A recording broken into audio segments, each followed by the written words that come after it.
આમ આદમી પાર્ટીની પત્રકાર પરિષદમાં આપ સૌનો સ્વાગત છે।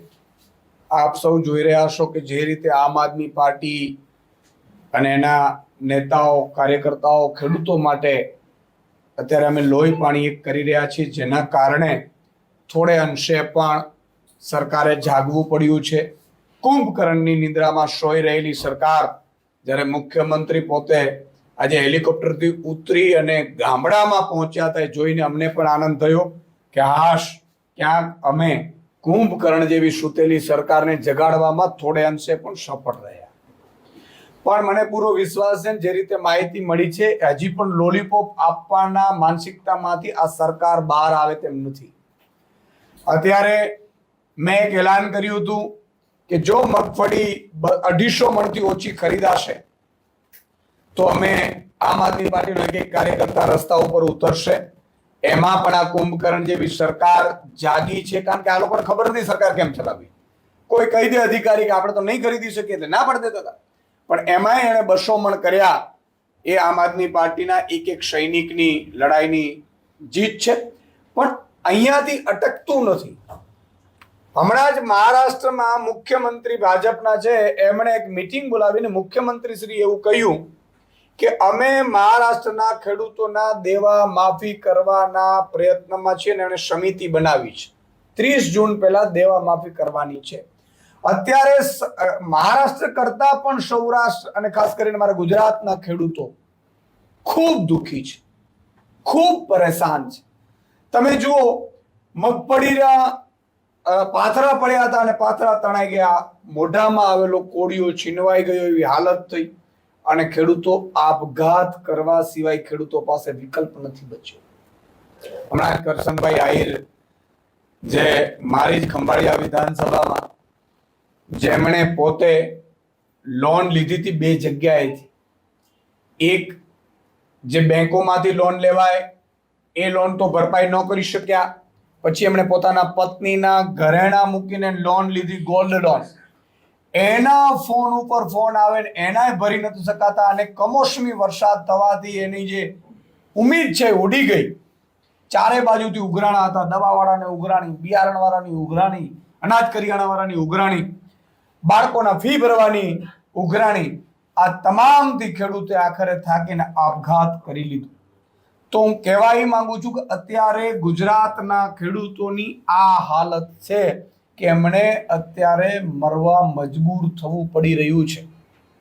ત્યારે જો મહારાષ્ટ્રમાં ભાજપની સરકાર દેવું માફ કરી શકતી હોય તો ગુજરાતના ખેડૂતોના કર્જ માફી કરવામાં આવે એવી અમારી માંગ છે। અને આ માટે આમ આદમી પાર્ટીએ કડદાકાંડથી શરૂ કર્યું હતું ને ડિમાન્ડો જે કરી હતી, અને એમાં પહેલી સભા અમે કિસાન મહાપંચાયત સુદામડામાં કરી હતી।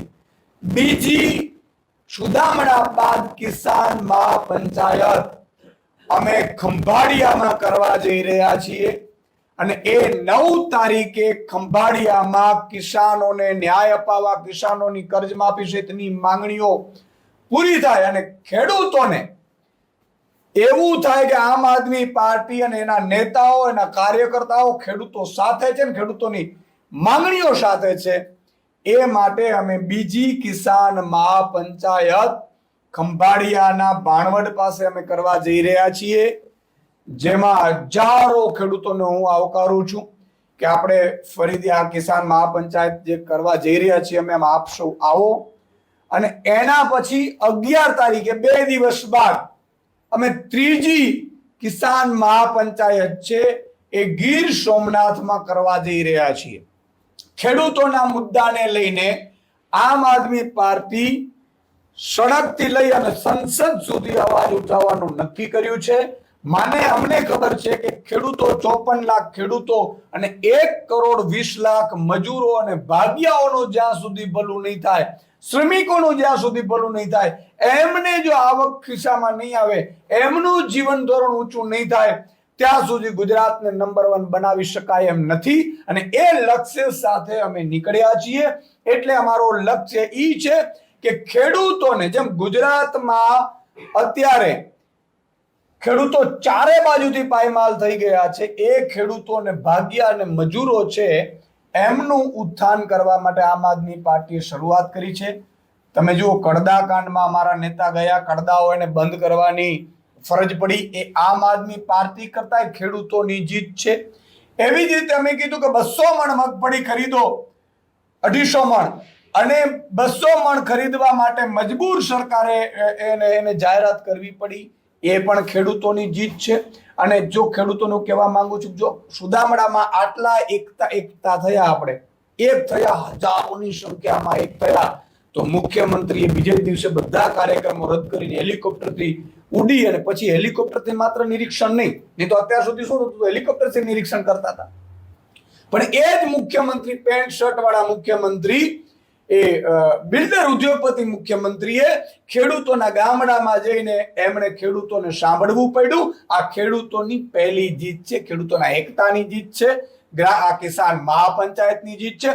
અને આ જ રીતે તમે જો ખેડૂતો બટેંગે નહીં તો કટેંગે, બટેંગે તો કટેંગે, બટેંગે નહીં તો કટેંગે નહીં, જો જ્ઞાતિ જાતિ ને ધર્મવાદમાં જો ખેડૂતો વહેંચાશે નહીં તો ખેડૂતોએ કલ્પના નહીં કરી હોય એ હદે સરકારે ખેડૂતોને આપવું પડશે.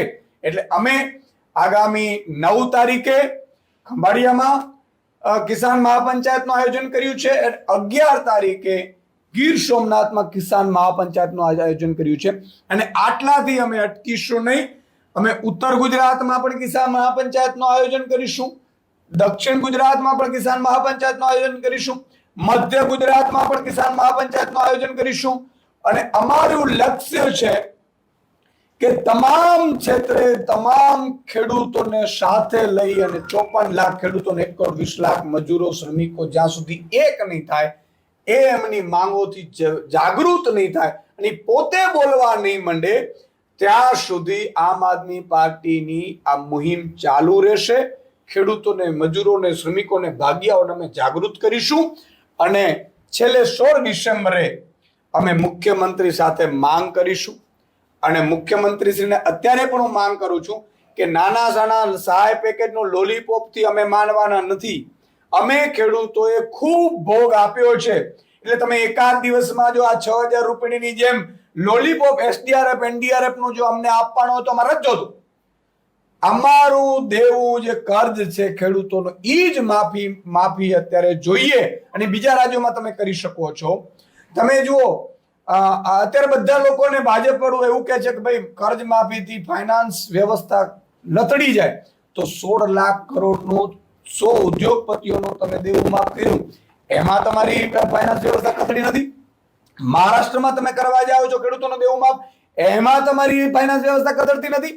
ગુજરાતના જ ખેડૂતોને કંઈક જોઈએ, ગુજરાતના ખેડૂતોને ડિમાન્ડ કરે અને તમે કર્જ માફી ન આપો અને તમારું ફાઇનાન્સ વ્યવસ્થા કથળે, એનો અર્થ એ થયો કે ભાજપ કિસાન વિરોધી, ખેડૂત વિરોધી નીતિ ધરાવે છે. એ સાબિત થઈ છે. ગઈકાલે હું મુખ્યમંત્રીશ્રીનો વિડીયો જોઈ રહ્યો હતો. મુખ્યમંત્રી જે ખેડૂતોને મળી રહ્યા હતા, ખેડૂત પોતે માંગી રહ્યા છે કે તમે જે આપશો એ તો અમે તો ક્યાં જશું, અમારી પાસે તો બીજો રસ્તો જ નથી. પણ અમારી માંગણી એ છે, કર્જ માફીની માંગણી છે. દેવામાં ગુજરાતનો ખેડૂત ડૂબી ગયો છે, આપઘાતો કરતો થઈ રહ્યો છે. મારી હાથ જોડીને સરકારને વિનંતી છે, કુંભકર્ણ જેવી બહેરી મૂંગી સરકારને વિનંતી છે કે એકવાર તમે ખેડૂતોનું દેવું માફ કરી દો.